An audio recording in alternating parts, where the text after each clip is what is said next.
नमस्कार friend, Bhaskar CTT classes के YouTube channel में आप सभी का स्वागत है। आज मैं फिर से आप सभी के लिए कंटेंट लेकर के आया हूं। बात करते हैं बिना समय गवाए आगे की ओर बढ़ते हैं फटाफट। जल के बारे में क्या पूछता है एग्ज़ामों में लेकर के, क्या कुछ पूछे जाते हैं, उन सभी के बारे में जिक्र करेंगे। जल एक महत्वपूर्ण नवीकरणीय प्राकृतिक संसाधन है। यहाँ पर दो वर्ड आते हैं आपको, जैसे कि यहाँ पर आप देख रहे हैं नवीकरणीय संसाधन। तो संसाधन दो टाइप के होते हैं। संसाधन टू टाइप्स के होते हैं, एक नवीकरणीय और दूसरा क्या होता है अनवीकरणीय। नवीकरणीय संसाधन वैसे संसाधनों को बोलते हैं जिनका पुनः उपयोग कर सके हम, है ना। पुनः उपयोग जैसे कि जल से अगर हम बिजली उत्पादन कर रहे हैं तो जल का उपयोग करते हैं तो पुनः इसका बार बार उपयोग कर सकते हैं। जल से बिजली का उत्पादन कर लिए, जो फिर पानी बचा उससे फिर सिंचाई वगैरह कर लेते हैं, यानी कि यह नष्ट नहीं होता है। अनवीकरणीय संसाधन वैसे संसाधन जो कि सीमित मात्रा में है, वो आगे चलकर भविष्य में समाप्त हो जाएंगे। वैसे संसाधन अनवीकरणीय संसाधन कहलाते हैं। तो जल एक कैसा संसाधन है? तो जल एक नवीकरणीय संसाधन है। भूपृष्ठ का 3/4 भाग जल से ढका हुआ, जैसे कि पता है कि 3/4 भाग जो है से जल से ढका हुआ है, और 1/4 भाग पर भूभाग है। 1/4 भूभाग पर भाग है। जल के क्षेत्र को जलमंडल कहते हैं। यह जल के विभिन्न स्रोतों जैसे नदी, झील, समुद्र, महासागर आदि जैसे विभिन्न जलाशयों से मिलकर के बनते हैं। जल जो है, जल वाले क्षेत्र जो भी है वह जैसे जल के विभिन्न स्रोत में क्या क्या हैं, नदियाँ से जल प्राप्त हो जाती हैं, समुद्र से प्राप्त हो जाते हैं, और महासागर आदि जैसे विभिन्न जलाशयों से जल की प्राप्ति हो जाती है। सभी प्राणियों के लिए यह आवश्यक है। जैसा कि जानते हैं कि जल ही जीवन है, वाटर इज लाइफ, तो यह सभी प्राणियों के लिए आवश्यक है।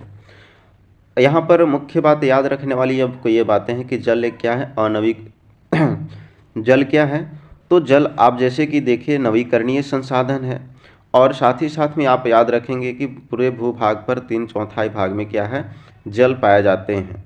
और महासागरों को जो जल होते हैं, जिससे कि बात किया जा रहा है, महासागरों का जल लवणीय यानी कि साल्टी होता है, नमकीन होता है, और मानवीय उपयोग के लिए उपयुक्त नहीं है।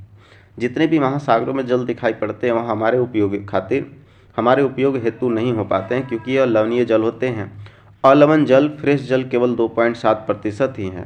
इसका लगभग 70% भाग बर्फ़ के चादरों और हिमानियों के रूप में अंटार्कटिका, ग्रीनलैंड और पर्वतीय प्रदेशों में पाया जाता है। तो इसमें आप देखेंगे कि 2.7% ही सिर्फ अलवणीय जल हैं। वह किस रूप में मिलते हैं हमें? तो इसका लगभग 70% भाग जैसे बर्फ़ के चादरों से ढके हुए रहते हैं, हिमानियों के रूप में है, जैसे कि हिमानियों के रूप में अंटार्कटिका में, या फिर ग्रीनलैंड में, या फिर पर्वतीय प्रदेशों में यह पाया जाता है। नेक्स्ट बात करते हैं, जल में ऑक्सीजन की कमी के कारण मछलियाँ मर जाती हैं। जल में जब ऑक्सीजन की कमी के कारण मछलियाँ मर जाती हैं, मछलियों को जल ही जीवन है, तो जल से मछलियाँ क्या करती है, गिल्स के माध्यम से अपना शोषण करती है, और श्वसन में अपना ऑक्सीजन को वह ग्रहण करती है। मतलब आप जानते हैं कि पानी जैसे कि H2O जो बना होता है, हाइड्रोजन और ऑक्सीजन से मिलकर के बने होते हैं। तो यह मछलियाँ क्या करती है कि H2O को अपने गिल्स के माध्यम से हाइड्रोजन को, ऑक्सीजन को अलग करने का काम करती है, और यहाँ से ऑक्सीजन को अपने श्वसन के रूप में उपयोग करती है। इस प्रकार के उनके अंदर जो है गिल्स में सिस्टम पाए जाते हैं। और रही बात पानी को साफ़ करने का सबसे अच्छा तरीका पानी को उबालना। सही बात है, अगर पानी को सबसे फ्रेश करना है आपको, या फिर गंदा पानी है, कोई भी पानी है, आप अगर उसे वेपराइजेशन कर देते हैं, गंदे पानी है, ठीक है, गंदे पानी को आप बॉयल में ले करके इसको बॉयल करते हैं, तो जो वेपर के रूप में हमें प्राप्त होता है, यानी कि वाष्प के रूप में जो प्राप्त होता है, वह सबसे फ्रेश पानी होता है, उसमें कोई गंदगी नहीं होता है। तो पानी को साफ़ करने का सबसे अच्छा तरीका पानी को उबाल देंगे। गंदा पानी पीने के में दस्त और हैजा हो सकता है। जानते हैं कि गंदे पानी पीने से जो डायरिया होते हैं, डायरिया को ही हैजा बोले जाते हैं, और दस्त हो जाते हैं। तो दस्त और हैजा जैसे बीमारी गंदे पानी के पीने से होते हैं। गंदे पानी के पीने से आपको टाइफाइड भी बीमारी होती है। दस्त या उल्टी में शरीर का बहुत सारा पानी बाहर निकल जाता है। जैसे जानते हैं कि दस्त जब होती है या फिर उल्टी होती है, तो दस्त और उल्टी में क्या हो जाते हैं कि शरीर का बहुत सारे पानी बाहर निकल जाते हैं, जिससे शरीर में कमज़ोरी हो जाती है। पानी की कमी को पूरी करते हैं फिर हम क्या करते हैं। अब देखिए यहाँ पर जैसे कि किसी को दस्त या उल्टी होती है तो पानी काफ़ी ज़्यादा निकल जाता है, जैसे कि वीकनेस, कमज़ोर फील होते करते हैं हम लोग। और इस कमज़ोरी को पूरी करने के लिए हम लोग क्या करते हैं, डॉक्टर सलाह देते हैं ORS का घोल पिए, या फिर घरेलू उपाय आप अपना सकते हैं। घरेलू उपाय में क्या अपना सकते हैं, तो नींबू और नमक का मिला करके, नींबू प्लस में आप नमक मिला लें, नमक मिला करके हल्का सा चीनी मिला लेंगे, तो इन चीनी और नमक का घोल और जो नींबू का घोल हो जाएगा, ये आपको ORS के जैसे काम करेगा। यानी कि घरेलू उपचार में आप कर सकते हैं। सबसे पहले जब बीमारी होती है तो लोग क्या करते हैं, प्राथमिक उपचार में घरेलू उपचार आते हैं जिसको अपनाते हैं। उसके बाद आप बाहरी उपचार को अपनाते हैं। तो इस प्रकार से आप जब दस्त या फिर उल्टी हो तो इस प्रकार से आप अपना नींबू पानी या नमक चीनी मिला करके पी सकते हैं। वो आपको ORS के जैसे काम करेंगे। नेक्स्ट बात करते हैं, हमने देखिए ये टॉपिक जो मृत सागर है इसको बहुत डिटेल्स में कवर किया है, और तरुण भारत संघ को भी हमने डिटेल में कवर किया है। हमारे प्लेलिस्ट में वीडियो में जा करके आप देख सकते हैं।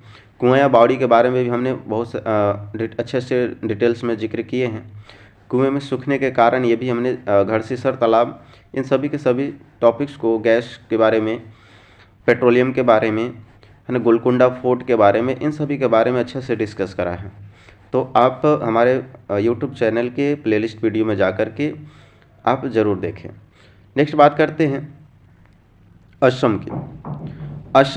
असम में जो घर बनाए जाते हैं, असम की जो स्थिति आप देखेंगे, ये पहाड़ी एरिया में पड़ता है, तो वहाँ पर अत्यधिक बारिश वगैरह होती है।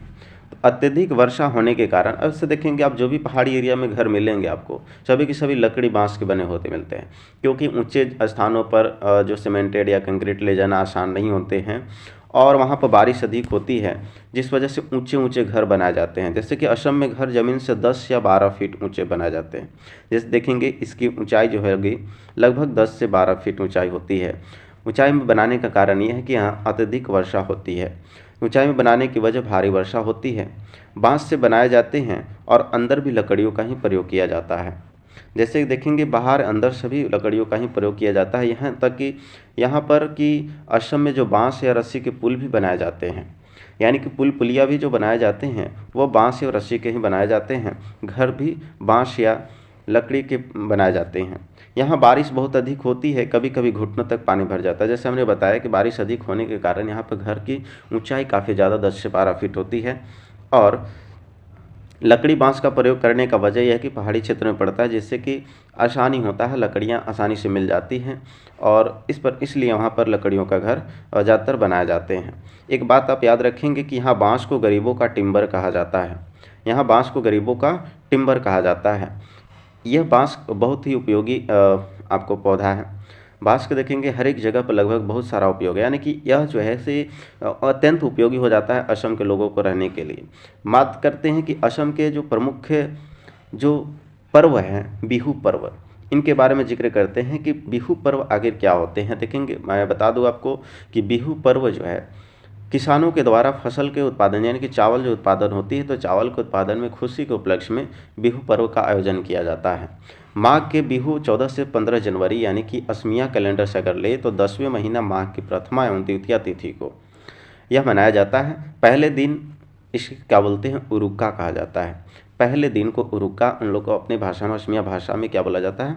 असम की भाषा जो होती है असमिया है, असम की भाषा असमिया भाषा है। वहाँ की पर्व जो बिहू पर्व मनाया जाता है चावल के उत्पादन की खुशी में मनाया जाता है, फसलों के उत्पादन की खुशी में मनाया जाता है।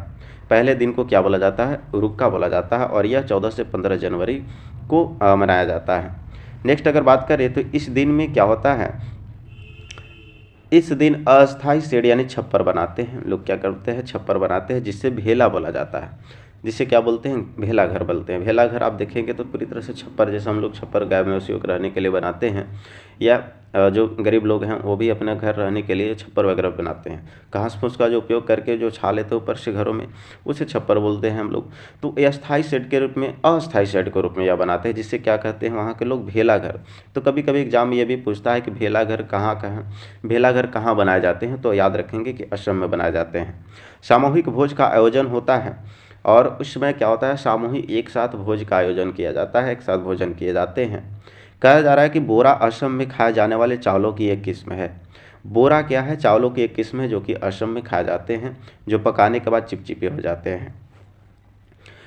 अब बिहू त्यौहार चावल की नई फसल काटने में आश्रम में मनाया जाता है। जैसे हमने बताया कि नई फसल जब काटी जाती है, चावल की जब नई फसल काटते हैं तो उस समय बिहू त्यौहार को यह मनाया जाता है।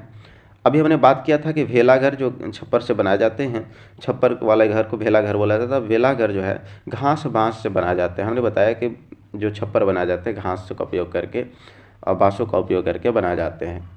ताव यानी कि कढ़ाई के आगे आग पर रख कर उसमें पानी उबालेंगे। ताव जो हम लोग बोलते हैं ताव, वो कढ़ाई को रख करके आग पर पानी उबालते हैं और भीगे हुए चावल से भरी हुई कढ़ाई पर रख देंगे। उसे केले के पत्ते से ढक देंगे। थोड़ी देर बाद चेवा चावल तैयार हो जाएगा। यहाँ पर जो चेवा चावल तैयार करने का जो तरीका है, कढ़ाई को आग पर रख करके पानी उबालेंगे और भीगे हुए चावल से भरी हुई कढ़ाई उस पर रख देंगे ऐसे, तथा फिर उस पर क्या करते हैं कि केले के पत्ते ढक देंगे। थोड़ी देर के बाद जो कौन से चावल तैयार हो गए, चेवा चावल तैयार हो जाएंगे। तो चेवा चावल भी इसको याद रखेंगे दिमाग में, कभी हो सके पूछ दे कि चेवा चावल कहाँ तैयार की जाती है, तो असम में तैयार की जाती है। यहाँ पर औरतें पीले रंग के कपड़े पहनती हैं, लड़कियाँ जो रंग बिरंगी मेखला चादर पहनती हैं। औरतें की अगर बात करें तो यहाँ पीले रंग की, खास करके जो बिहू पर्व मनाते हैं उस समय में येलो कलर की साड़ियाँ पहनती है, और लड़कियाँ क्या करती है, मेखला चादर पहनती है। मेखला चादर लड़कियाँ पहनती है, रंग बिरंगे अलग अलग तरह के।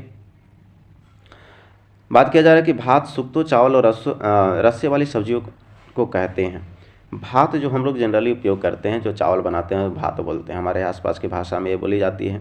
लेकिन असमिया भाषा में असम के लोगों द्वारा चावल उसे बोला जाता है जैसे सुक्तो चावल, और साथ ही साथ रस्से वाली सब्जी, यानी कि सुक्तो चावल और प्लस में रस्सा वाला क्या होता है, सब्जी को एक साथ जब मिलते हैं तो वो क्या कहते हैं, भात बोलते हैं। ये असमिया भाषा में उपयोग भात की जाती है। भात का मतलब सुक्तो चावल प्लस में रस्सा वाला सब्जी। नेक्स्ट बात करते हैं केरल के बारे में। केरल की राजधानी कहाँ है, तिरुवनंतपुरम। केरल की राजधानी तिरुवनंतपुरम है। केरल की राजधानी तिरुवनंतपुरम है। और केरल में एक विशेष प्रकार से क्वेश्चन जो पूछे जाते हैं टैपिकोआ के बारे में। टैपिकोआ आप देखे होंगे शकरकंद के जैसे, हमारे आसपास में जो शकरकंद होते हैं उसी प्रकार से वहाँ एक फल होता है, एक प्रकार का फल माना जाता है। और हमारे यहाँ भी तो शकरकंद को एक फल ही लगभग मानते हैं लोग, लगभग क्या मानते ही हैं, जैसे कि छठ वगैरह पूजा में भी शकरकंद की पूजा की जाती है। तो वहाँ भी एक प्रकार का इसी प्रकार का टैपिकोआ केरल के ज़मीन के नीचे उगाया जाता है। यह एक प्रकार का क्या होता है, फल होता है, जिससे केरल के लोग उबाल कर खाते हैं, है ना। सेम इसी वजह से उबाल कर खाते हैं। एक यहाँ पर वर्ड किया गया है बल्लभ। बल्लभ लकड़ी की बनी छोटी नाव होती है जो केरल में पाई जाती है। देखेंगे इस तरह की छोटी जो नाव होती है केरल में जो पाए जाते हैं, लकड़ी के बनी नाव, उसे बल्लभ बोला जाता है। ये काफ़ी बार एग्जाम ऑफ व्यू से काफ़ी इंपॉर्टेंट या काफ़ी बार पूछ चुका है। केरल में मलयालम भाषा बोली जाती है, इस भाषा को भी याद रखेंगे कि केरल की भाषा मलयालम। केरल की राजधानी तिरुवनंतपुरम। बल्लभ की लकड़ी की छोटी नाव को बल्लभ बोला जाता है। कहाँ पाई जाती है, केरल में पाई जाती है। कुछ आपको भाषाएं हैं जो कि आप रिलेटेड हैं, जिसे हमारे आसपास भाषाएं में बोलते हैं, उसी तरह से केरल में भी कुछ भाषा हैं, जैसे कि मलयालम भाषा है। केरल की कौन सी भाषा, मलयालम भाषा है। तो माँ की बड़ी बहन को क्या बोला जाता है, वलियम्मा। माँ की बड़ी बहन को वलियम्मा, इसको याद रखेंगे, हमेशा पूछते रहता है क्वेश्चन। माँ की बड़ी बहन को वलियम्मा। नानी को अमुम्मा कहते हैं, नानी को अमुम्मा। चाचा को चिटप्पन, और चाची को कुजम्मा, और पिता को अप्पा कहते हैं। ये सभी काफ़ी इंपॉर्टेंट है आपको एग्जाम व्यू से। माँ की बड़ी बहन वलियम्मा, नानी को अमुम्मा, चाचा को चिटप्पन, चाची को कुजम्मा, और पिता को अप्पा कहते हैं। केरल में एक जगह से दूसरी जगह जाने के लिए फेरी नाव का प्रयोग किया जाता है। वहाँ पर एक फेरी नाव होते हैं जो एक जगह से दूसरी जगह जाने के लिए लोग उपयोग किया करते हैं। केरल को मसालों का बागीचा भी कहा जाता है। या काफ़ी समय पहले समय से सुनते आ रहे होंगे कि मसालों का बागीचा किसे कहा जाता है, केरल बोला जाता है। यहाँ पर मसाले खास करके मसालों में गरम मसाले का उत्पादन काफ़ी अधिक मात्रा में की जाती है। अंग्रेज़ों के समय में भी यहाँ से मसाले जो हैं से बहुत विदेशों में भी गए हैं। यहाँ से भारत के मसाले विदेश में भी लोगों ने उपयोग किया है, यहाँ से व्यापार किया है। तो मसालों का बागीचा बहुत पहले से ही रहा है और आज भी हमें याद करना है कि केरल को मसालों का बागीचा भी कहते हैं। खास करके यह गरम मसालों के लिए फेमस है। गरम मसाले के अंतर्गत क्या क्या आते हैं, तो दालचीनी आते हैं, काली मिर्च आते हैं और सौंफ आते हैं, और साथ ही साथ में आपको क्या आ जाएंगे, दालचीनी, काली मिर्च, सौंफ, अदरक, ये सभी गरम मसाले के अंतर्गत आ जाते हैं। कथकली नृत्य केरल में होता है। एक नृत्य होता है कथकली नृत्य, या केरल में होता है। यहाँ केले के फूलों से सब्जी बनाई जाती है। तो ये भी याद रखने वाली बात है कि केले के फूलों से सब्जी कहाँ बनाई जाती है, तो केरल में बनाई जाती है। केरल में नारियल के पेड़ अधिक पाए जाते हैं। दक्षिण भारत में आप देखेंगे साउथ इंडिया में तो नारियल के पेड़ बहुत अधिक मिलेंगे। तो ये समुद्री तट वाले इलाके हैं और समुद्री तट इलाके में अधिकांशतः आप देखेंगे कि नारियल के पेड़ अधिकांशतः पाए जाते हैं। तो केरल में नारियल के पेड़ अधिक पाए जाते हैं। यहाँ केले के फूलों से सब्जी बनाई जाती है। कथकली यहाँ का नृत्य है। केरल मसालों का बागीचा बोला जाता है। इन सभी पॉइंट्स को आप ध्यान में रखेंगे। अब जनरली ये भी काफ़ी अधिक क्वेश्चन पूछते रहते हैं एग्जाम में कि केरल के निकटवर्ती राज्य, जैसे आप देखेंगे भारत इस प्रकार से है तो केरल यहाँ पर पड़ेगा आपको। केरल हमेशा आप लोग को बताते आ रहे हैं कि अब राज्य के स्थिति को ज़रूर ध्यान में रखें। हमेशा पूछते रहता है, ज़्यादा नहीं, आप ज़्यादा याद नहीं रख सकते तो इधर अरब सागर से लगने वाले राज्य और इधर बंगाल की खाड़ी से लगने वाले राज्यों को तो कम से कम याद ही रखें, क्योंकि हमेशा पूछते रहते हैं। और अरब सागर वाले तो काफ़ी अधिकांशतः पूछते रहते हैं। जैसे केरल से लगने वाले राज्यों में आपको केरल से लगने वाले राज्य तमिलनाडु हैं, है ना, कर्नाटक इधर से हो जाएंगे, तमिलनाडु, कर्नाटक, ये दो राज्य आपको लगते हैं केरल से। फिर इधर का पड़ जाएंगे आंध्र प्रदेश हो जाएंगे, तेलंगाना हो जाएगा, महाराष्ट्र हो जाएगा, इधर से फिर गुजरात पड़ जाएंगे। इन सभी को याद रखें, यानी कि अरब सागर से लगने वाले राज्य कौन कौन हो जाएंगे, केरल, कर्नाटका, महाराष्ट्र, यहाँ पर छोटी सी है राज्य गोवा, फिर गुजरात। केरल, कर्नाटका, महाराष्ट्र, गोवा और गुजरात, ये सब अरब सागर से लगने वाले, अरब सागर के तट पर लगने वाले राज्य हैं। इधर से अगर बात करें तो इधर क्या हो जाएगा, तमिलनाडु, आंध्र प्रदेश, उड़ीसा, पश्चिम बंगाल, ये सभी आपको बंगाल की खाड़ी से तट पर लगने वाले राज्य हैं। इन सभी को आप ध्यान में रखेंगे। और आगे बढ़ते हैं। कह रहा है कि गुजरात से केरल तक की यात्रा के बीच में महाराष्ट्र और कर्नाटक राज्य पड़ते हैं। जैसे हमने अभी बताया यहाँ पर कि गुजरात से यदि केरल की यात्रा करेंगे तो गुजरात पड़ेगा आपको, गुजरात के साथ साथ में महाराष्ट्र पड़ेगा, महाराष्ट्र के साथ साथ में आपको क्या पड़ेगा, कर्नाटका पड़ेगा, कर्नाटक, महाराष्ट्र, तब फिर गुजरात पड़ जाता है। गोवा तो छोटा सा है, लेकिन अगर यात्रा कर रहे हैं ट्रेन से कहाँ से, गुजरात से केरल की, तो कौन कौन गुजरात, महाराष्ट्र, कर्नाटका और केरल तक पहुंच जाएंगे आप। तो इन सभी राज्यों को पार करना पड़ेंगे। अब राज्य अच्छे से याद रखेंगे, कम से कम निकटवर्ती तटवर्ती राज्य को आप जरूर याद रखें। कोझिकोड केरल में है। कोझिकोड एक स्थान पड़ता है जो कि केरल में पड़ता है। मलालापुरम जिला केरल में है और मलालापुरम जिला जो है कहाँ पर है, केरल में है। बात की जाए तो गोवा से केरल तक केरल के रास्ते में 92 सुरंग और 2000 पुल पड़ते हैं। जी, यह एक छोटी सी बच्चों की किताब में थी कि बच्चों जो यात्रा करते हैं तो ट्रेन के माध्यम से उन लोग का यात्रा है, तो यात्रा में उन लोगों ने कुल सुरंगों और पुलों का भी काउंटिंग किया था, जिनमें वही बात पूछते रहता है। हमेशा ये भी पूछता है क्वेश्चन में कि जब गोवा से केरल के रास्ते में कितने सुरंग और पुल पड़ते हैं, तो 92 सुरंग याद रखेंगे, 92 सुरंग और 2000 पुल पड़ते हैं। तमिलनाडु भारत के दक्षिण में स्थित है। इसके पड़ोसी राज्य केरल, कर्नाटक और आंध्र प्रदेश है। तमिलनाडु की बात जब बात की है तो हम फिर से एक बार देख लेते हैं मैप को। बार बार हम आपको बताते हैं कि तमिलनाडु, यहाँ पर जैसे देखेंगे केरला था, कर्नाटका था, इधर क्या था, तमिलनाडु था। तो सॉरी, केरला और इधर क्या हो जाएंगे, कर्नाटका, ये तमिलनाडु से लगने वाले जो पड़ोसी राज्य हो जाएंगे, दिख रहे हैं केरल भी लग रहा है, इधर कर्नाटका भी लग रहा है, इधर क्या क्या लगेगा, आंध्र प्रदेश लगेगा। तो इस प्रकार से ज़रूर याद रखिए। तो तमिलनाडु से लगने वाले राज्य केरल, कर्नाटका, आंध्र प्रदेश, केरल, कर्नाटका और आंध्र प्रदेश। इसको मैप के सहारे आप ज़रूर याद रखें। काफ़ी एग्जाम अभी से यह पूछे जाते हैं। Abu Dhabi. नेक्स्ट बात करते हैं आबू धाबी के बारे में। तो यह रेगिस्तानी इलाके में है। यहाँ की स्थानीय भाषा अरबी है। आबू धाबी की स्थानीय भाषा अरबी भाषा। यहाँ पानी बहुत कीमती है क्योंकि यहाँ न तो वर्षा होती है और नई नदियाँ, झील तथा तालाबें हैं। आबू धाबी की स्थिति यह है कि यहाँ पर रेगिस्तानी इलाके हैं, न अधिक वर्षा होती है, नदियाँ, झील, तालाबों की मात्रा कम है। लेकिन हाँ, एक चीज़ में बहुत ही काफ़ी धनी है, यहाँ तेल अधिक मात्रा में निकाले जाते हैं। तेल उत्पादन काफ़ी और अधिक मात्रा में यहाँ पर किए जाते हैं, तो तेल के कारण मामले में काफ़ी आगे हैं। यहाँ रेतीली ज़मीन के नीचे तेल होता है। जैसे हमने बताया भी कि रेतीली ज़मीनों के नीचे क्या होते हैं, यहाँ पर तेल हैं। यहाँ खजूर के पेड़ अधिक मात्रा में दिखाई देते हैं क्योंकि ये पेड़ रेगिस्तानी इलाके में पाए जाते हैं। रेगिस्तानी इलाकों में पाए जाने वाली कटीली झाड़ियाँ पाई जाती हैं जो कांट वाले, यानी कि जिनके पत्तेदार पत्तियाँ कम होती हैं, कांटे ज़्यादा होती हैं, कम पत्तियाँ वाले ही रेगिस्तानी में सर्वाइव कर पाते हैं। तो खजूर भी एक बहुत कम पत्तियों वाला पेड़ होता है जो कि अधिकांशतः रेगिस्तानी इलाकों में ही पाया जाता है। आबू धाबी की करेंसी दिरहम है। इस बात को याद रखेंगे। आबू धाबी की करेंसी क्या है, यानी कि जो वहाँ की जो मुद्रा है वह दिरहम है। हमारे यहाँ मुद्रा क्या है, रुपया है। तो आबू धाबी की करेंसी दिरहम है। आबू धाबी में रेत के पहाड़ या रेत के टीले पाए जाते हैं क्योंकि वहाँ पर सिर्फ रेत ही रेत है, तो जो भी मिलते हैं तो रेत के पहाड़ और टीले मिलते हैं। नेक्स्ट बात करते हैं लद्दाख की। लद्दाख आप देख रहे हैं कि सबसे भारत के सबसे उत्तरी हिस्से में पड़ेगा आपको लद्दाख। लद्दाख पहुंचने के लिए जम्मू कश्मीर पार करना पड़ता है। जैसे कि आप ऊपर वाले हिस्से में अगर देखेंगे तो इस प्रकार से आपको कुछ दृश्य मिलेंगे। तो आप ये इधर का देखेंगे तो ये लद्दाख पड़ेगा ऊपर, ये जम्मू कश्मीर पड़ेगा। तो लद्दाख जाने के लिए आपको किसको पार करना होगा, जम्मू कश्मीर को पार करना होगा। तो इस प्रकार से आप मैप के सहारे अधिकांशतः याद रख सकते हैं कि लद्दाख पहुंचने के लिए जम्मू कश्मीर पार करना पड़ता है। लद्दाख को ठंडा रेगिस्तान, कोल्ड डेजर्ट के भी नाम से जाना जाते हैं। वैसे आपको एक बात फ्रेंड्स बता दूं कि रेगिस्तान सिर्फ ऐसी जगह नहीं जहाँ सिर्फ बालू ही बालू पाए जाते हैं। रेगिस्तानी इलाके वैसे कोई बोला जाता है जो सिर्फ बर्फ़ ही बर्फ़ पाए जाते हैं। तो लद्दाख को एक ठंडा रेगिस्तान भी बोला जाता है क्योंकि यहाँ पर आइस काफ़ी ज़्यादा मात्रा में है।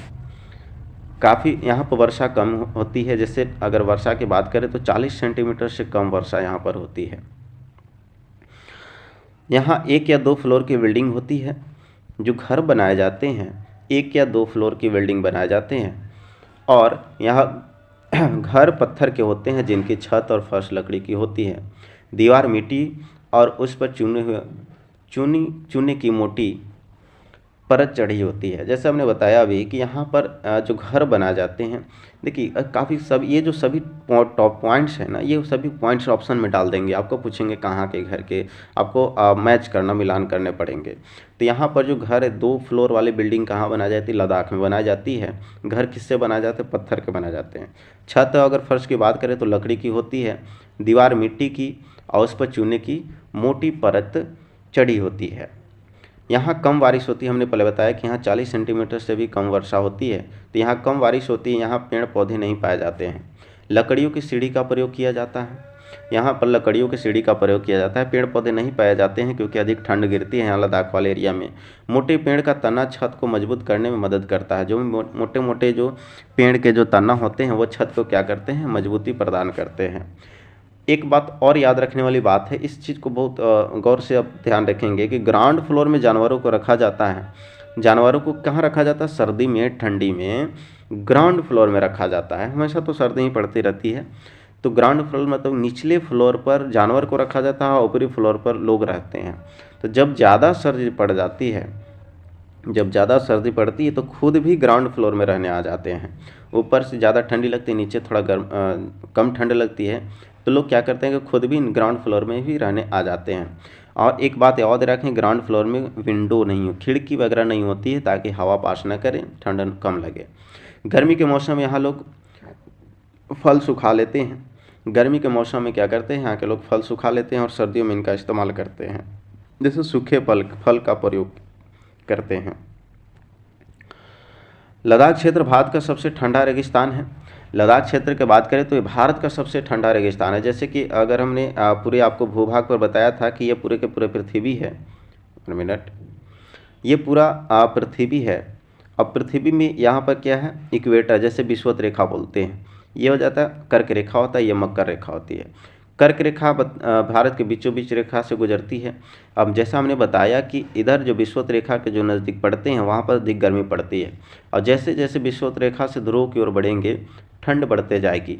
तो बताइए, आप इस फिगर के माध्यम से बता सकते हैं कि विषुवत के रेखा के नज़दीक में दक्षिण भारत पड़ जाएंगे, और उत्तरी भारत जो टॉप में, जो अभी ने लद्दाख के जो जिक्र कर रहे हैं, यह सबसे ऊपर में पड़ जाएगा। तो भारत में सबसे ठंडा वाला भाग कौन होगा? तो सबसे उत्तर यानी कि लद्दाख वाला होगा। तो वही बात है, इस बात को ध्यान में रखेंगे तो आपको याद करने की कोई ज़रूरत नहीं पड़ेगी। भारत में ठंडे रेगिस्तान मानसून से प्रभावित नहीं होती, क्योंकि एक अधिक ऊंचाई पर होते हैं और हिमालय की वृष्टि छाया पड़ते हैं। जैसे भारत में जो ठंडे रेगिस्तान है मानसून से प्रभावित नहीं होती है, मानसून से इफेक्ट नहीं पड़ता है इसको, क्योंकि जैसे देखिए छाया वृष्टि छाया क्षेत्र जो बोलते हैं हम लोग, किससे बोलते हैं आप लोगों को शायद क्लियर हो या ना हो। मैं आप लोगों को बता दूं कि वृष्टि छाया क्षेत्र वैसे क्षेत्रों को बोलते हैं। यहाँ पर जैसे पहाड़ खड़े हैं, जैसे कि एक सिंपल सा एग्जांपल अगर हम दें तो यहाँ पर जैसे देख रहे होंगे केरल में, केरल यहाँ पर आज है, यहाँ पर केरल के बाद यहाँ पर क्या है, तमिलनाडु है। तो केरल के बाद जो तमिलनाडु है, तो केरल में जैसे जब मानसून प्रवेश करती है तो केरल में मानसून 1 जून को इंटर कर जाती है। ये बात हमने काफ़ी बार आप लोग को बताया है कि 1 जून को सबसे पहले केरल में मानसून इंटर हो जाती है। लेकिन आप देखेंगे केरल के बगल में ही तमिलनाडु है, लेकिन यहाँ पर वर्षा नहीं होती है। यहाँ पर 1 जून को वर्षा नहीं होती है, 2 जून को भी नहीं, 5 जून 10 जून को भी नहीं होती है। यह मानसून यहाँ पर जो है जब इधर से मानसून लौटती है तब जाकर के वर्षा होती है। कारण क्या है बच्चों? तो कारण यही है कि तमिलनाडु से वृष्टि छाया क्षेत्र में पड़ जाते हैं। अब समझ में आया होगा कि वृष्टि छाया, अभी भी नहीं आया होगा तो मैं बता दूं कि केरल के निकटवर्ती जो केरल और तमिलनाडु के निकटवर्ती जो सीमा रेखा पर पर्वत पाए जाते हैं। तो बादल जो है, बादल जब आते हैं तो इस पर्वतों से टकराते हैं, उधर नहीं जा पाते हैं, लौट जाते हैं। टकरा करके उधर बारिश नहीं हो पाती, इधर ही बारिश होती है। टकराने के बाद बारिश इधर ही होती है, उधर नहीं हो पाती है। तो इस कंडीशन में इधर वाला जो क्षेत्र कहलाता है, यानी कि बारिश से जो वंचित हो जाता है, इसी को वृष्टि छाया क्षेत्र बोलते हैं। ये कौन सी कहलाएगा? वृष्टि छाया क्षेत्र कहलाएगा। तो इस प्रकार से आप याद रखेंगे कि हिमालय के वृष्टि छाया क्षेत्र में पड़ते हैं कौन? लद्दाख। बात करें तो लाल मिर्च, नारंगी, कद्दू और सुनहरे पीले भुट्टे यहाँ मिलते हैं। यहाँ मिलने में क्या मिलते हैं? तो लाल मिर्च मिलेंगे आपको, नारंगी कद्दू मिलेंगे और सुनहरे पीले भुट्टे मिलते हैं। सुनहरे पीले भुट्टे जो हम लोग मक्के का जो बोलते हैं, ये सभी वहाँ पर लद्दाख में आपको मिलेंगे। बात करें श्रीनगर से लद्दाख जाते हुए कारगिल रास्ते में पड़ता है। श्रीनगर से यदि आप लद्दाख जाएंगे तो कारगिल रास्ता में पड़ेगा, कारगिल जो है वह रास्ते में पड़ेंगे। यहाँ संकरे रास्ते हैं। रास्ते संकरे होने का वजह कि पर्वत पहाड़ वाले इलाके हैं, तो कहीं कहीं पर कंदराएँ, कहीं कहीं से संकरे रास्ते पर्वतों के बीच में गुजरते हैं। पहाड़ी इलाकों में नायलॉन का टेंट इस्तेमाल किया जाता है। यहाँ पर पहाड़ी इलाकों में नायलॉन का टेंट लोग प्रमुखता से उपयोग करते हैं, क्योंकि यहाँ पर ढोने के लिए आसानी होता है, पर्वतों पर चढ़ने उतरने में काफ़ी हल्के पड़ते हैं, इसलिए यहाँ पर ज़्यादातर लोग नायलॉन का टेंट का इस्तेमाल किया करते हैं। लद्दाख में जुल्ले जुल्ले का मतलब एक वर्ड प्रयोग किया जाता है कि लद्दाख में जुल्ले जुल्ले, हम लोग बोलते हैं ना कि इंग्लिश में हम लोग क्या बोलते हैं? वेलकम बोलते हैं, मतलब स्वागत है। तो लद्दाख में इस वेलकम को क्या बोलते हैं? जुल्ले जुल्ले बोलते हैं, मतलब स्वागत है। ट्रॉली लकड़ी से बना झूला इस्तेमाल लद्दाख में नदी पार करने के लिए किया जाता है। देखेंगे कि झूले का प्रयोग लद्दाख वगैरह में झूले का प्रयोग इसलिए किए जाते हैं। देखिए कि एक पहाड़ी से दूसरे पहाड़ी के बीच में खाई है, गहरे खाई टाइप के हैं, तो यहाँ पर लकड़ी के झूले का प्रयोग करते हैं, इस पार से उस पार लोग पार होते हैं। तो लकड़ी के झूले का इस्तेमाल कहाँ पर किया जाता है? तो ये काफ़ी इम्पोर्टेंट आपको बता दूं, जैसे कि ऑप्शन दे देगा कि स्थान और स्थानों पर प्रयोग किए जाने वाले साधन, जैसे संसाधनों का प्रयोग, जैसे असम में बांस के पुले लकड़ी, लद्दाख में तो लकड़ी के झूले, इस तरह से आपको मैच करने होते हैं। तो इन सभी बातों का आप गौर से ध्यान से देखें और याद रखें। बात किया जा रहा है कि अस्कीट पोपुल लद्दाख का एक गांव है, इसको भी याद रखेंगे। अस्कीट पोपुल लद्दाख का एक गांव है, तो लद्दाख के गांव का नाम क्या है? अस्कीट पोपुल। अब चलिए हम लोग बात करते हैं राजस्थान के बारे में। राजस्थान के बारे में काफ़ी अधिक पढ़ने हैं आप लोग को। राजस्थान में मिट्टी के घर बनाए जाते हैं। देखिए राजस्थान क्या है कि यहाँ पर भी 40 सेंटीमीटर से कम वर्षा होती है। यहाँ पर भी वर्षा काफ़ी कम होती है, और वर्षा कम होती है जिस वजह से यहाँ पर गर्मी काफ़ी अधिक होती है। और ऐसे भी जानते हैं कि राजस्थान क्या है? रेगिस्तानी इलाके हैं, सिर्फ बालू ही बालू रेतीले ज़मीन पाए जाते हैं। तो गर्मी अधिक होने के कारण यहाँ पर जैसे अब आप देखेंगे कि हमारे यहाँ भी थोड़ी जब गर्मी पड़ती है तो आपको ज़्यादातर आराम मिट्टी वाले घर में मिलेंगे, पक्के वाले घर में आराम उतना नहीं मिलता है। मतलब मिट्टी वाले घर जो होते हैं ठंडक होते हैं। तो यहाँ पर जो भी राजस्थान में मिट्टी के घर बनाए जाते हैं और घरों की दीवारें बहुत मोटी होती है, इन्हें लीप पोत कर सुंदर बनाया जाता है। लोग इन्हें क्या करते हैं, लीप पोत कर उसके सुंदरता को बढ़ा देते हैं और उनकी छत जो है से कटीली झाड़ियों से बनाते हैं। कटीली झाड़ी वगैरह का उपयोग कर लेते हैं जिससे कि गर्मी कम लगती है। राजस्थान में टैंक को टंका भी कहा जाता है। राजस्थान में जो टैंक बनते हैं टैंक को क्या बोला जाता है, टंका भी कहा जाता है। बात करें अपने आंगन में ज़मीन में गड्ढा खोदकर टैंक का निर्माण करते हैं और अपनी छतों का ढाल बनाते हैं जिससे कि बारिश का सारा पानी इन टैंक में गिरने के बाद एक छान कर उपयोग में ला जा सके। राजस्थान में आप जो घर देखेंगे तो घर इस प्रकार से बनते हैं कि वहाँ पर जैसे कि पानी की बहुत किल्लत है, तो हम लोग भी एक सुझाव आप दे सकते हैं कि पानी को बर्बाद न करें, क्योंकि जहाँ पर पानी नहीं वो इस पानी के महत्व को समझ रहा है। हम लोग क्या करते हैं, पानी तो है, एक बाइक धोना है तो इसमें 1000 लीटर पानी बर्बाद कर देते हैं। नहीं, पानी की बर्बादी नहीं करें, जितना उपयोग करना है बस उतना ही करें। तो राजस्थान में देखिए पानी की किल्लत होने के कारण छत जो थे ढलाव बना जाती है और ढलाव ज़मीन से यहाँ से इस तरह से इनके जो पानी ढलते हैं इनको एक जगह पर गिरा करके एक गड्ढे खोद करके उसमें जमा किया करते हैं ताकि पानी के स्तर बना रहे, क्योंकि पानी के वहाँ काफ़ी दिक्कतें होती हैं। यहाँ बारिश बहुत कम होती है। करें कि टिकला गांव 1600 मीटर ऊंचा है। एक वहाँ पर राजस्थान में एक गांव है टिकला गांव जो कि 1600 मीटर की ऊंचाई पर है, जो राजस्थान के झालर पतन या झलवार में है। कौन सी जगह पर है, टिकला गांव झालर पतन या झलवार में स्थित, जो कि 1600 मीटर की ऊंचाई पर स्थित है। राजस्थान के जोधपुर में खेजड़ी गांव के लोग पेड़ों को काटने के बचाने के लिए 300 साल पहले पेड़ों से चिपक कर खड़े हो गए थे। जैसे राजस्थान की एक जगह है खेजड़ली और एक नाम आप सुनेंगे खेजड़ी का पेड़ भी आप लोग सुने होंगे। तो राजस्थान में जोधपुर में खेजड़ली गांव के लोग जो हैं को पेड़ों को काटने से बचाने के लिए 300 साल पहले की बात है कि पेड़ों से चिपक करके खड़े हो गए थे, क्योंकि पेड़ जब तक रहेंगे नहीं तब तक वर्षा कहाँ से होंगी। आज अगर 300 साल बाद भी अगर बात करें तो आज भी लोग जो है बिश्नोई कहलाते हैं। आज 300 साल बाद भी यहाँ के लोग को बिश्नोई कहते हैं। पेड़ों और जानवरों के प्रति संवेदनशील और इनकी रक्षा करते हैं। बात है कि बिश्नोई जो प्रजाति के लोग हैं वह आज भी जैसे 300 साल पहले भी चिपक कर खड़े हो गए थे, और आज भी जो बिश्नोई कहलाते हैं लोग वो भी आज क्या करते हैं कि पेड़ों और जानवरों के प्रति बहुत संवेदनशील होते हैं, उनकी रक्षा करते हैं, पेड़ों को बचा करके रखते हैं। यहाँ शिकार करना और पेड़ों को काटना वर्जित है। यहाँ पर शिकार करना और पेड़ों को काटना बिल्कुल वर्जित है, बिल्कुल बैन है। रेगिस्तान होते हुए भी यहाँ गांव हरा भरा है। यहाँ रेगिस्तानी इलाके हैं फिर भी यहाँ के गांव क्या है, हरे भरे हैं। यहाँ जानवर बिना किसी डर के इधर उधर घूमते रहते हैं। यहाँ जानवर बिना किसी भी डर के इधर उधर घूमते रहते हैं। अब जैसे बात किए थे खेजड़ली गांव में खेजड़ी का पेड़ है। हमने बताया कि खेजड़ली गांव में जैसे खेजड़ी का पेड़ का आपने नाम सुना होगा। यह खेजड़ी का पेड़ पाया जाता है। यह पेड़ रेगिस्तानी इलाकों में खूब पाया जाता है। खेजड़ी का पेड़ कहाँ पाया जाता है, सबसे अधिकांशतः रेगिस्तानी इलाकों में पाए जाते हैं। इसे ज़्यादा पानी की ज़रूरत नहीं होती। इसकी छाल दवा बनाने के काम आती है। इनकी लकड़ियों को कभी कीड़ा नहीं लगता। इनकी जो फलियाँ से सब्जी बनती है, पत्तियों को वहाँ रहने वाले जानवर खाते हैं। जैसे अगर खेजड़ी का पेड़ का उपयोग देखिए तो काफ़ी वहाँ पर उपयोग हेतु है, क्योंकि इनकी जो छाल होती है, छाल से क्या बनाई जाती है, दवा बनाने के काम आती है। छाल से दवा बनाने के काम आती है। इसकी लकड़ी को कभी कीड़ा नहीं लगता, और इनकी जो लकड़ी होती है इसमें कभी कीड़े नहीं लगते हैं। और इनकी फलियों को क्या बनाते हैं लोग, सब्जी बनाते हैं। तो काफ़ी ये आपको उन लोगों के लिए उपयोगी हो जाता है। और जो पत्तियाँ वगैरह होती हैं तो जानवर इसे खाने के उपयोग में लाते हैं। नेक्स्ट बात करते हैं बिहार। अपना बिहार जो है, बिहार के बारे में बात करते हैं। बिहार की राजधानी तो आप लोग जानते होंगे, पटना है ना। तो बिहार में एक बहुत ही फेमस जगह मधुबनी एक ज़िला है बिहार का, जिसका आप लोग नाम सुने होंगे कि बिहार में मधुबनी नामक ज़िला है। यहाँ त्यौहार एवं खुशी के मौके पर घर की दीवारों पर आंगन में कई तरह के चित्र बनाए जाते हैं। बिहार में मधुबनी पेंटिंग का आप लोग नाम सुने होंगे।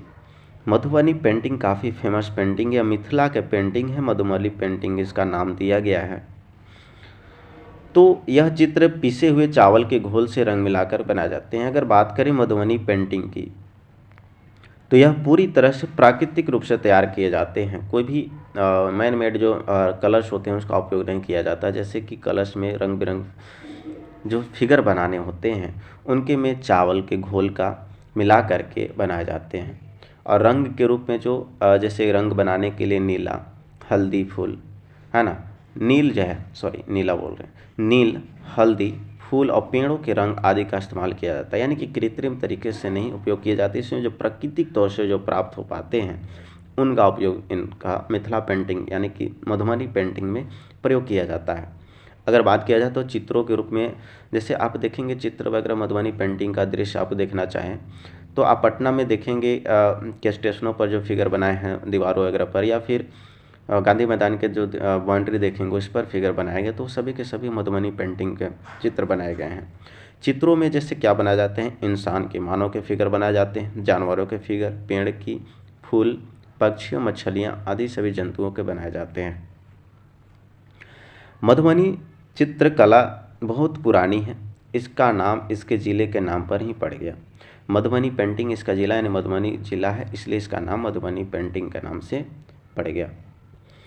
बात करें श्रीनगर के बारे में, तो श्रीनगर में कुछ घर पहाड़ में, कुछ पानी में, कुछ ऊंचे पर्वतों और कुछ पत्थरों में होते हैं।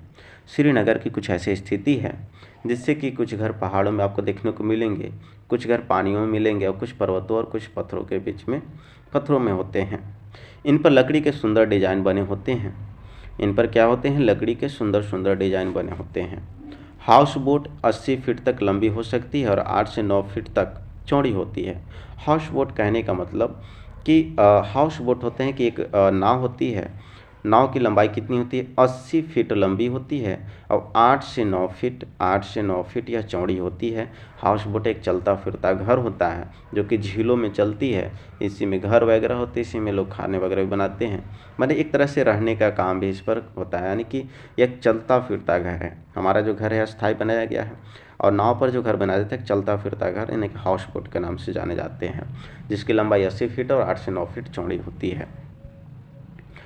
बात की जाए तो डोंगा, ये नाव झेलम नदी के डल झील में मिलती है। जैसे डोंगा है, डोंगा ये नाव जो है इसे झेलम नदी के डल झील में मिलती है। इसके अंदर कई कमरे होते हैं, जैसे हमने बताया कि कमरे बनाए जाते हैं। अंदर से यह घर की तरह लगती है। इन पर लकड़ियों के सुंदर डिजाइन बने जाते हैं और इसके छत पर डिजाइन होते हैं जिसे खत्म बंद कहते हैं। इसके जो हैं छत पर डिजाइन बने जिसे क्या बोलते हैं, खत्म बंद कहे जाते हैं। तो एक प्रकार के चलता फिरता घर के रूप में इस्तेमाल करते हैं। कश्मीर के गांव में घर पत्थर से बनते हैं और ढलान वाली छतें होती है। कुछ पुराने घरों में विशेष प्रकार की खिड़कियां होती है जो दीवारों पर निकलती है, इन्हें डैब कहा जाता है। जो पुराने घर होते हैं उसके जो दीवारों पर जो खिड़कियां निकलती हैं उन्हें क्या बोला जाता है, डैब बोला जाता है। इसकी सुंदर डिजाइन बना होता है। कुछ पुराने घर पत्थरों के बने होते हैं और कुछ ईंट और लकड़ियों का भी दरवाजे और खिड़कियां में सुंदरता मेहराब है। जैसे कुछ पुराने घर जो है पत्थरों के बने होते हैं और कुछ जो है लकड़ियों के और कुछ ईंटों के भी बने होते हैं। तरह तरह के सब अलग अलग प्रकार से घर हैं, लकड़ी पत्थर ईंटों का भी प्रयोग करके लोग घर बनाते हैं।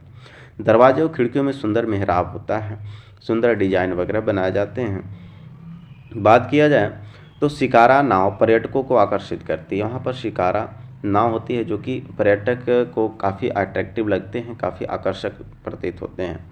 कश्मीर में सरसों के तेल में मछली को पकाकर खाते हैं।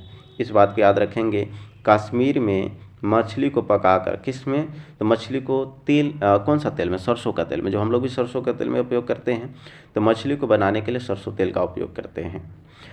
गोवा में नारियल के तेल का उपयोग करते हैं।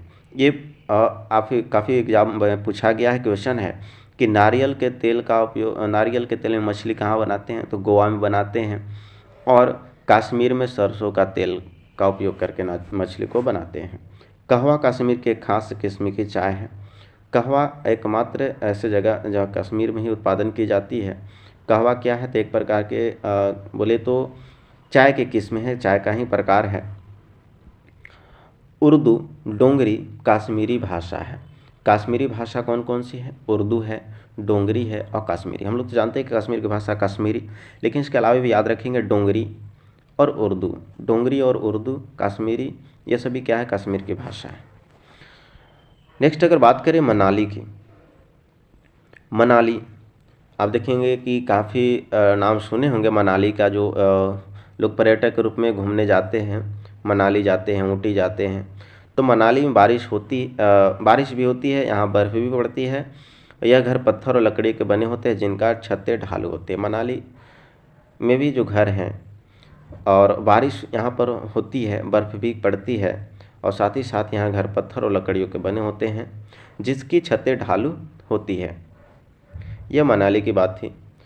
आंध्र प्रदेश, ये काफ़ी बार आंध्र प्रदेश, केरल हो गया, ये सब जो जगह हैं, महाराष्ट्र हो गया, काफ़ी अधिक क्वेश्चन पूछे जाते हैं। आंध्र प्रदेश के बारे में क्या कुछ पूछे जाते हैं हम जिक्र करते हैं। नलमड़ा, नल्लामड़ा जो है ये काफ़ी अधिक बार पूछे गए हैं कि नल्लामड़ा स्थान कहाँ पर है, तो आंध्र प्रदेश। नल्लामड़ा स्थान कहाँ पर है? आंध्र प्रदेश में है। मुख्तारपुर गांव, ये भी पूछता है, मुख्तारपुर गांव कहाँ? तो आंध्र प्रदेश में। नल्लामड़ा आंध्र प्रदेश, मुख्तारपुर आंध्र प्रदेश। यह कहाँ पर? तो आंध्र प्रदेश के पोचमपल्ली जिला में। मुख्तारपुर गांव कहाँ है? आंध्र प्रदेश के पोचमपल्ली जिला है, वहीं पर मुख्तारपुर गांव है। आंध्र प्रदेश में लोग एक समूह के विशेष कैंप लगता है ना। आंध्र प्रदेश में लोगों का क्या लगता है? एक समूह का विशेष कैंप लगता है। इस कैंप के द्वारा कम उम्र के शादीशुदा लड़कियों को दोबारा स्कूल भेजने में मदद की जाती है। जो भी कम एज के लड़कियां हैं उनको दोबारा स्कूल भेजने में क्या की जाती है? मदद की जाती है। एक बात और याद रखेंगे कि आंध्र प्रदेश की भाषा क्या है? तेलुगु। आंध्र प्रदेश की भाषा तेलुगु। आंध्र प्रदेश की बताएंगे कि आंध्र प्रदेश की राजधानी हमें बताकर कमेंट में ज़रूर बताएंगे कि राजधानी कहाँ है। आप सभी हमें कमेंट में ज़रूर बताएंगे कि आंध्र प्रदेश की राजधानी कहाँ है, ठीक है। और तेलंगाना की राजधानी कहाँ है? आंध्र प्रदेश और तेलंगाना की राजधानी और आंध्र प्रदेश की राजधानी, दोनों की राजधानी आप हमें ज़रूर कमेंट बॉक्स में बताएंगे। नेक्स्ट बात करते हैं, पोचमपल्ली जिला तेलंगाना में है। पोचमपल्ली एक ज़िला है जो कि तेलंगाना में है। अभी हमने बात किया कि क्या बात की, आंध्र प्रदेश में कौन सा ज़िला में? तो आंध्र प्रदेश के एक पोचमपल्ली ज़िला मुख्तारपुर में है ना। मुख्तारपुर आंध्र प्रदेश के पोचमपल्ली ज़िले में है। आंध्र प्रदेश के लोग यहाँ रहते हैं, लेकिन यहाँ पर पोचमपल्ली ज़िला तेलंगाना में है। तो पहले जैसे देखेंगे तेलंगाना और आंध्र प्रदेश एक ही में था, अब अलग अलग हो गए हैं। तो पोचमपल्ली ज़िला तेलंगाना में, इस ज़िले के अधिकतर लोग बुनकर हैं, अधिकतर बुनकर लोग हैं, मतलब कि बुनाई को पोचमपल्ली व कलमकारी के नाम से जानते हैं। जैसे कि तेलंगाना में अधिकांशतः लोग क्या बुनकर वाले लोग हैं, बुनकर अपनी जो रोजी रोटी चलाते हैं। तो बुनाई को वहाँ पर क्या बोला जाता है? पोचमपल्ली बोली जाती है या फिर कलमरी बोली जाती है। नेक्स्ट बात करते हैं उत्तर प्रदेश। उत्तर प्रदेश का कन्नौज जिला इस इत्र के लिए मशहूर है और काफ़ी ज़्यादा ये भी मशहूर है कि एग्जाम में पूछे जाते हैं। तो इत्र के लिए कौन सा जिला? कन्नौज जिला। यह कहाँ के जिला है? उत्तर प्रदेश के कन्नौज जिला, जो कि इत्र के लिए फेमस है। यहाँ के फूलों से इत्र, गुलाब जल और केवड़ा तैयार किए जाते हैं। यहाँ के फूलों से क्या क्या तैयार किए जाते हैं? इत्र तैयार किए जाते हैं, गुलाब जल तैयार किए जाते हैं और केवड़ा तैयार किए जाते हैं। यह उत्तर प्रदेश में मिलता है आपको। उत्तर प्रदेश में कचनार का फूल, कचनार की सब्जी बनाई जाती है। कचनार के फूल से सब्जी, कचनार का फूल जैसे अगर बोलें तो किसे बोलते हैं? आप हमें ज़रूर बताएं कि कचनार हमारे आसपास की भाषा में क्या बोलते हैं। कचनार जो है इसको भी आप लोग हमें बताएंगे कमेंट बॉक्स में कि कचनार का फूल जो है हमारे आसपास की भाषा में कचनार किसको बोलते हैं। कत्थक, इस भी याद रखेंगे, कचनार का फूल की सब्जियों, कचनार के फूलों की सब्जी कहाँ बनाई जाती है? तो उत्तर प्रदेश में बनाई जाती है। इस बात को आप नोट करके रखेंगे और ये भी बताएंगे कमेंट बॉक्स में कि कचनार का फूल को हमारे आसपास की भाषा में क्या बोलते हैं लोग। कत्थक उत्तर प्रदेश का नृत्य है। कत्थक कहाँ के नृत्य है? तो उत्तर प्रदेश का नृत्य आपको कत्थक पड़ेगा। नेक्स्ट बात करते हैं उत्तराखंड के बारे में। उत्तराखंड उत्तराखंड में पहाड़ों के बीच में एक ऐसी जगह है जहाँ फूल ही फूल होते हैं, यानी कि उत्तराखंड को फूलों की घाटी भी बोलते हैं हम लोग। फूलों की घाटी के नाम से कौन जाना जाता है? ये देखिए यहाँ पर सभी फूल ही फूल है, ये घाटी पड़ती है। पर्वतों पहाड़ों के बीच वाले जो भूमि होते हैं उसे क्या बोलते हैं? घाटी बोलते हैं। घाटी में फूल ही फूल मिलते हैं, यानी कि फूलों की घाटी उत्तराखंड। तो यह फूलों की घाटी कहलाती है। कई झाड़ियों में लगे लाल फूल नज़र आते हैं, तो कहीं पर पत्थरों के बीच सफ़ेद फूल झांकते हुए मिलते हैं, कहीं पर पीले तो कहीं पर लंबे चौड़े कालीन जैसे मैदान, तो कहीं कहीं अचानक घास के बीच छोटे छोटे तारों जैसे नीले फूल दिखाई पड़ते हैं। यानी कि फूलों की अलग अलग तरह की कैटेगरी दिखाई पड़ते हैं, नीले, उजले, है ना, सभी कलर कलर के आपको फूल दिखाई पड़ते हैं। तो फूलों की घाटी उत्तराखंड। इस घाटी में इतने सारे फूल 7 साल में कुछ ही हफ्तों के लिए खिलते हैं, यानी कि साल में कुछ हफ्तों के लिए ही खिलते हैं। तो एक बहुत ही काफ़ी और मनोरम दृश्य आपको दिखाई पड़ेंगे जो कि साल में कुछ हफ्तों के लिए खिलते हैं। जैसे हमने बताया कि आंध्र प्रदेश, तेलंगाना और मुंबई ये सभी काफ़ी इम्पोर्टेंट जगह है जो कि जिससे कि कंटेंट में हमेशा पूछते रहता है। मुंबई के बारे में, मुंबई भारत का सबसे बड़ा शहर है। मुंबई भारत का सबसे बड़ा शहर है। दिल्ली से मुंबई जाने के लिए गुजरात, राजस्थान को पार करते हुए महाराष्ट्र आना पड़ता है। अगर बात करें यहाँ से देखेंगे गुजरात, दिल्ली से मुंबई जाने के लिए आप क्या करेंगे? दिल्ली से मुंबई जाने के लिए क्या, तो दिल्ली से मुंबई जाने के लिए देखेंगे यहाँ पर एक मिनट देखेंगे यहाँ से। तो यदि आपको दिल्ली से मुंबई जाना होगा, देखें इस प्रकार से, ठीक है, अब उतना तो अच्छा से नहीं बन पा रहा है, इसको याद रखेंगे। तो यहाँ पर दिल्ली है, दिल्ली से आपको कहाँ जाना है? मुंबई जाना है। तो दिल्ली से मुंबई जाने में कौन कौन शहर पार करेंगे? तो गुजरात को पार करेंगे, है ना। सबसे पहले तो दिल्ली से जाने के लिए राजस्थान को पार करेंगे, फिर गुजरात को, उसके बाद आप पहुँचेंगे महाराष्ट्र में। इस प्रकार से आप मुंबई पहुँचेंगे। तो दिल्ली से मुंबई ये हमेशा पूछते रहता है कि दिल्ली से मुंबई कितने किलोमीटर दूर है? तो 1400 किलोमीटर दूर है। Victoria terminal railway station Mumbai में है। विक्टोरिया टर्मिनल रेलवे स्टेशन कहाँ पर? मुंबई में है। पहली बार 16 अप्रैल 1853 को मुंबई से ठाणे के बीच रेलगाड़ी चलाई गई थी। सबसे पहली बार जो रेलगाड़ी चलाई गई भारत में मुंबई से ठाणे के बीच में, यह सबसे पहली बार कब थी? 16 अप्रैल 1853 को। करा कि नागपांडा और अफसाना मंसूरी बास्केटबॉल टीम मुंबई में है। 2 टीम है, कौन कौन? नागपांडा और अफसाना मंसूरी। अफसाना मंसूरी और नागपांडा बास्केटबॉल टीम कहाँ पर है? मुंबई में है। सोलापुर मुंबई में है। सोलापुर वैसे भी आप लोग गाना सुने होंगे, सोलापुर वाले मिष्टी खिला के, है ना, ले गया दिल। तो इस तरह के जो सोलापुर जो जगह है, सोलापुर कहाँ है? मुंबई में है। बाजार गांव महाराष्ट्र में, यानी मुंबई में। तो बाजार गांव, सोलापुर, है ना। कफ परेड कहाँ की जाती है? मुंबई में। ये काफ़ी इम्पोर्टेंट है, ये अगर बोले तो VVI, इसे नोट कर लेंगे। काफ़ी बार एग्जाम में पूछा है, पूछता रहेगा। तो VVI आपको ही इसे याद रखेंगे। सोलापुर गांव मुंबई में, है ना, सोलापुर मुंबई में, बाजार गांव महाराष्ट्र में, कप परेड मुंबई में, यानी मुंबई महाराष्ट्र सब वही चीज़ है। करेक्ट। बच्चू खान प्ले ग्राउंड मुंबई में, ये भी काफ़ी बार पूछा है। बच्चू खान प्ले ग्राउंड कहाँ? मुंबई में। एक एक पॉइंट है जो कि एक एक पॉइंट को इग्नोर नहीं करना है, सभी को ध्यान में रखते हुए चलना है। जिसका नाम मुस्तफ़ा खान कोच के नाम पर पड़ा है। मुस्तफ़ा खान कोच के नाम पर क्या पड़ा है? बच्चू खान प्ले ग्राउंड मुंबई में इसका नाम पड़ा है। सहजन का फूल, सहजन का फूलों से पकौड़े महाराष्ट्र में खाए जाते हैं। सहजन यदि आप लोग को पता है तो हमें बताएंगे, सहजन हमारे आसपास की भाषा में क्या बोलते हैं। हमें जहाँ तक पता है कि मुनगा का जो फूल होता है, मुनगा जो हम लोग खाते हैं, तो मुनगा के फूल को क्या बोलते हैं? सहजन का फूल बोलते हैं। अपने आसपास की भाषाओं में क्या बोले जाते हैं उसको जरूर हमें कमेंट बॉक्स में बताएं कि सहजन का फूल जो है को हम लोग आसपास की भाषा में क्या बोलते हैं उसे।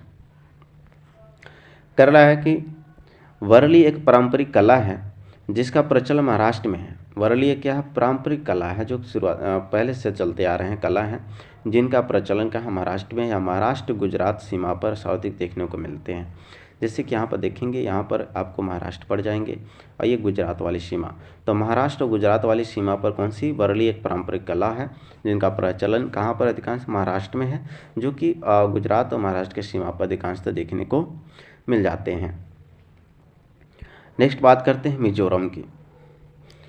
तो मिजोरम में एक मिजो भाषा बोली जाती है। मिजोरम की भाषा क्या है? मिजो भाषा। हर एक जगह की भाषाओं को आपको याद रखने हैं, उसे इग्नोर नहीं करना है, हमेशा पूछे जा सकते हैं, कभी भी पूछ सकते हैं। मिजोरम की भाषा मिजो। यहाँ 3/4 लोग जंगल में रहते हैं। लगभग इसका 3/4 जो लोग हैं जंगलों में रहते हैं। यहाँ मुख्य फसल चावल है। मिजोरम देखेंगे सेवन सिस्टर की तरफ जो आप देखते हैं, इधर हम अगर फिगर बनाएं तो ये आपको हो जाएगा सेवन सिस्टर की तरफ। सेवन सिस्टर की तरफ जो राज्य पड़ेंगे, 1 मिनट अच्छा से बना लेते हैं इसको।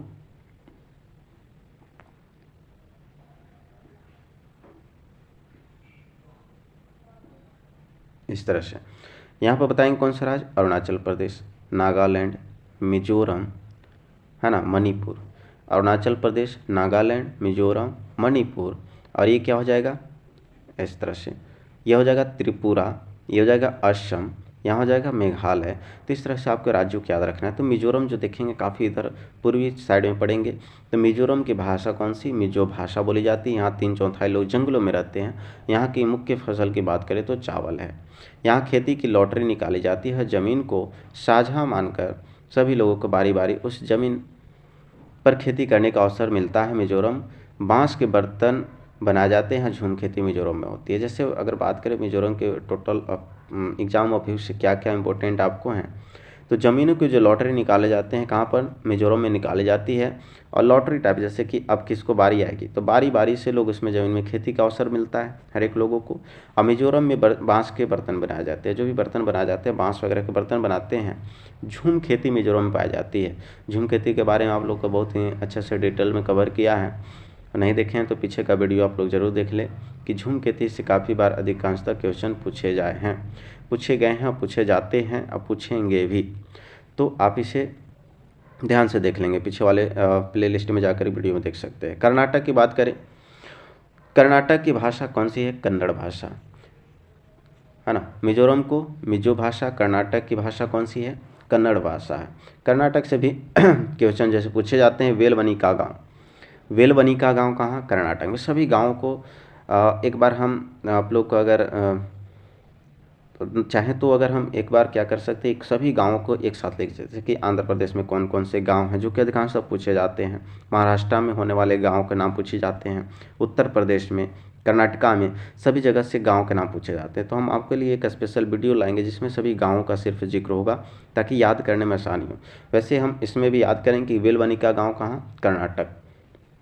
वेलवनिका गांव कर्नाटक में और होलगुंडी गांव कर्नाटक में। ये भी देखेंगे, सभी गांव के बारे में अधिकांश सब पूछ देता है। होलगुंडी गांव कहाँ? कर्नाटक में। वेलवनिका गांव कर्नाटक में। बच्चों के पंचायत बीमा संघ होलगुंडी गांव में है। तो बच्चों की जो पंचायत बीमा संघ कहाँ किस गांव में है? तो होलगुंडी गांव में है।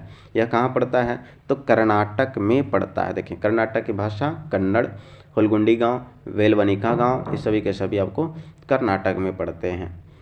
तो अब देखते हैं जैसे कि आगे की जो वीडियो इस तरह से आप लोगों का डिमांड है तो हम अगले वीडियो में लेकर के आएंगे कि अगले वीडियो में हम ये लाएंगे कि सभी गाँवों को थोड़ा एक साथ याद कराने का